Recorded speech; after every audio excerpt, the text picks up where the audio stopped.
যে যাই বলুক, আমার কাছে রবিবার মানে কিন্তু জমিয়ে মাংস ভাত খাওয়া। অন্যদিন খেলে সেই ফিলটা আসে না যেটা রবিবার কষা মাংস আর ভাত খেয়ে ফিল আসে। আর তার সাথে রবিবারে একটু বাইরে বেরোতেই হবে।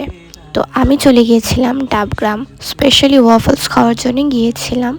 কিন্তু গিয়ে দেখি ডাবগ্রাম মাঠে মেলা বসেছে, এক্সিবিশন টাইপ।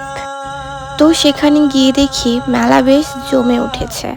অনেক কিছুর স্টল ছিল, বাট আমার চোখ কোনো দিকেই যাচ্ছিল না, শুধু শাড়ি আর ব্লাউজগুলোর দিকেই যাচ্ছিল। ওখানে অনেক সুন্দর সুন্দর শাড়ি ব্লাউজের শপ ছিল। সামনে সরস্বতী পুজো আসছে, আর এবার শাড়ি আর ব্লাউজের সিলেকশন কিন্তু আমার আগেই হয়ে গেছে। কি কিউটিস তোমাদের হলো?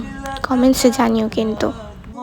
তারপর একটু মেলা ঘুরে বাড়ি চলে এসেছিলাম, আর ডিনারে আবারও মাংস ভাত খেয়ে ঘুমিয়ে গিয়েছিলাম।